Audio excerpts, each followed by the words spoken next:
Halo, hari ini saya mau menemukan hukum 1 Newton. Hukum 1 Newton itu intinya kan kalau tidak ada resultan gaya yang bekerja pada satu benda, jadi resultan gayanya sama dengan 0, bukan gayanya sama dengan 0 ya, tapi resultan gayanya sama dengan 0, maka benda itu akan cenderung mempertahankan kondisinya. Kalau dia sedang diam, dia akan cenderung untuk diam. Kalau dia sedang bergerak, dia akan berusaha untuk mempertahankan geraknya. Contoh yang gampang itu adalah kalau misalnya kita naik mobil kemudian direm mendadak, maka badan kita akan maju. Karena kondisi kita lagi diam, diberikan perubahan yang mendadak, maka kondisi badan kita akan cenderung untuk tetap ke arah di mana kita tadi bergerak. Hal ini juga dinamakan kelembaman atau inersia. Kelembaman, bukan kelembaban, kelembaman atau inersia, atau kecenderungan suatu benda untuk mempertahankan kondisinya. Kalau dia lagi bergerak, pengennya terus bergerak.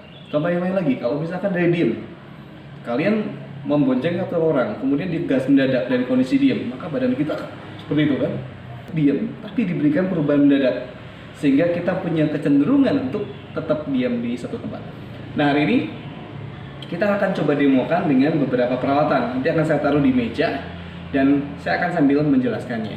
Oke, saya punya sebuah gelas dan kertas. Kondisinya diam ya. Kalau saya berikan perubahan mendadak, harusnya dia tetap diam. Perubahan mendadaknya saya tarik dengan cepat, maka dia masih ada di kondisi yang semula ya. Bagaimana kalau lebih besar? Mungkin kalian bilang itu kecil, jadi mungkin nggak masalah gitu ya. Coba kalau lebih besar, tarik dengan gaya yang sama, hasilnya sama gitu. Pak, lebih besar lagi. Lebih besar lagi nih. Kondisinya diem, pengen mempertahankan kondisinya diem.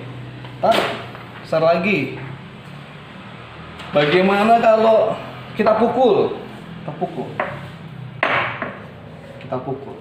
Saya pindah sebelah sini ya, karena saya dominannya tangan kanan ya. Kamu salah. Apakah dia cenderung mempertahankan kondisinya? Udah duluan. Oke, mau lebih besar lagi. Ajar. Mau lagi. Ajar. Mau double. Ayo.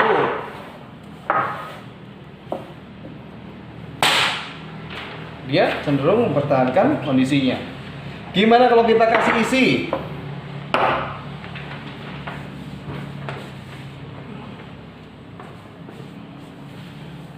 Wah, ini kasih air, dikasih warna biar bisa kelihatan ya. Aduh, gimana ya? Bisa nggak ya ini ya? Bisa nggak ya? Bisa nggak ya? Sama aja guys. Jadi suatu benda cenderung mempertahankan inersianya. Lebih greget lagi. Dua nih. Gimana nih? Kalau kalian nyoba di rumah, nariknya nggak sejajar, tanggung sendiri akibatnya ya. 1, 2. Aman guys. Gimana tambah satu lagi nih? Nih, aduh nggak tahu nih. Serem. Hups. Berhasil guys. Apalagi makin berat makin gampang. Cuman gini, kalau kertasnya ini basah sedikit aja, maka dia akan membuat gesekan. Dan ketika membuat gesekan jadi nggak stabil ya. Jadi mungkin kalian akan gagal. Oke, tadi adalah penjelasan mengenai hukum pertama Newton ya. Jadi kalian juga bisa lakukan sendiri di rumah, tapi tipsnya adalah kamu nariknya harus dengan cepat. Mau ditarik itu biasa atau dipukul juga yang penting dengan cepat. Karena kalau perubahan dengan cepat, benda itu akan kelihatan, dia akan berusaha mempertahankan kondisinya. Tapi kalau misalnya kamu nariknya lambat, dia akan jatuh. Karena kondisi tadi hanya bekerja ketika diberikan perubahan yang mendadak ya. Oke, demikian demo sains dari saya. Sampai ketemu di pelajaran berikutnya.